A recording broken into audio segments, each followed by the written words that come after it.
The majority of the Master's Voice Prophecy blog concerns one nation under sin, the United States of America. America should have been judged a long time ago.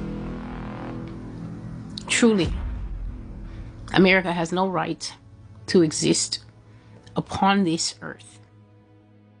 God is not harsh. God is just. Everything that God has said to the United States of America so far is just. Everything that God has said to the United States so far is righteous. God has justly judged America. God has righteously judged America. Anyone who doesn't feel that God's judgment is just is a person who does not understand justness or justice. That person wants to use their limited human understanding. That person wants to use their limited feelings. That person wants to use their limited available facts. So whatever he has in his hands in Arkansas, or whatever he has in his hands in Michigan, or whatever she has in her fancy apartment in Chicago or New York, or whatever the case may be. You may be Texan, you may be Alaskan, you may be Hawaiian, you may be sitting in California right now looking at me and trying to dare the odds, thinking that the odds will be in your favor if you cry, or if you make emotional arguments, or if you get angry at me, or whatever it is. Anyone who thinks that God is unjustly judging America is themselves unjust. Whoever doesn't understand that God is rightly and righteously judging America are themselves unrighteous and are not a right standing or right oriented person. America should have been judged a long time ago. Truly, America has no right to exist upon this earth. If God observed the sin of Sodom and Gomorrah for even a medium period, and then so early on in human history, God moved in his great anger against Sodom and Gomorrah and against the 5 cities of the plain. For Sodom and Gomorrah were only 2 of the 5. And God reached a judgment. God reached and he settled the matter. And he reached a judgment.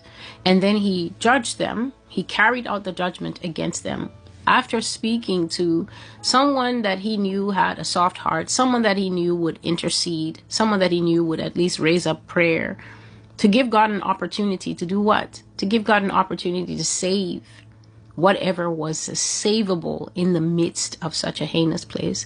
But if God could move upon the 5 cities of the plain, and only one of them escaped, because that is the place that Lot begged to go and stay there. And so even because of Lot's refusal to run in any opposite direction, because he said he was old and he really wasn't up to the journey, Lot inadvertently saved one of the wicked cities. And that city's name is Zoar. So we basically I only know of 3 of the cities that were marked for destruction: Sodom, Gomorrah, and the little city of Zoar. If God could move upon Sodom and Gomorrah and judge them, and then leave America standing, God would be saying of himself that he is unjust. If God left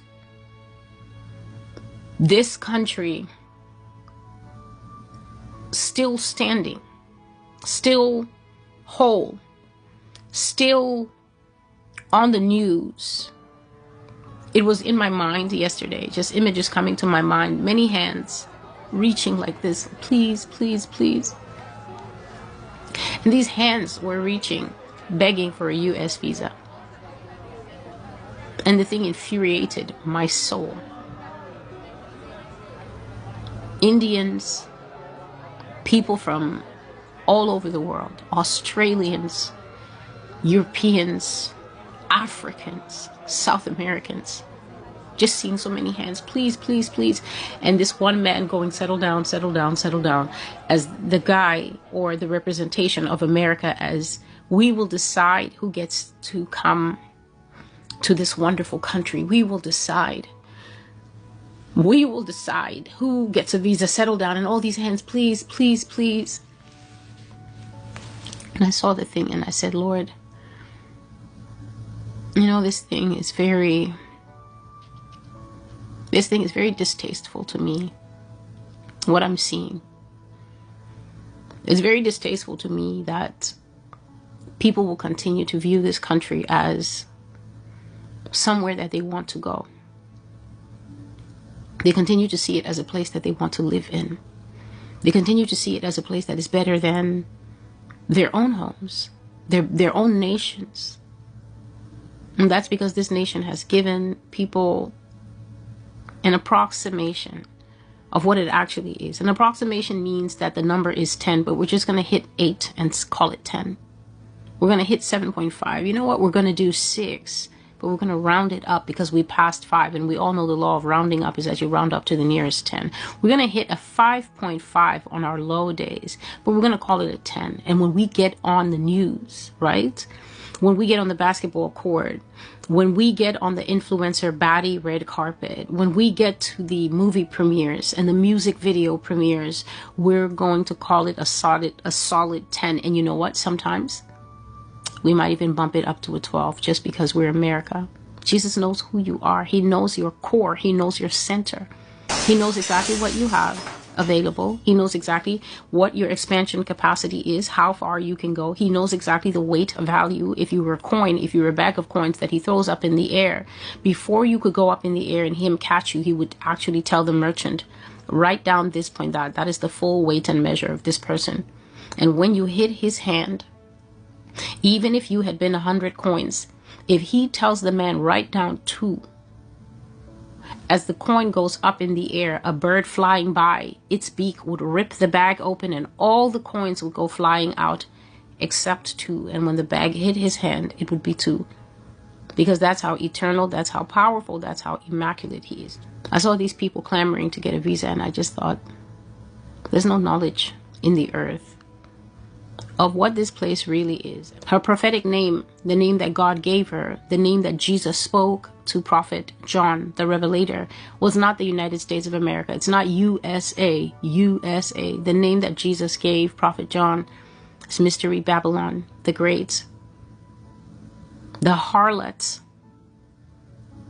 the home of witches, the home of every abominable thing. That's the name that Jesus gave her. And that's because I've always told you that Jesus is not interested in what you call yourself. Jesus is not interested in how you see yourself. Jesus is not interested in who you think you are.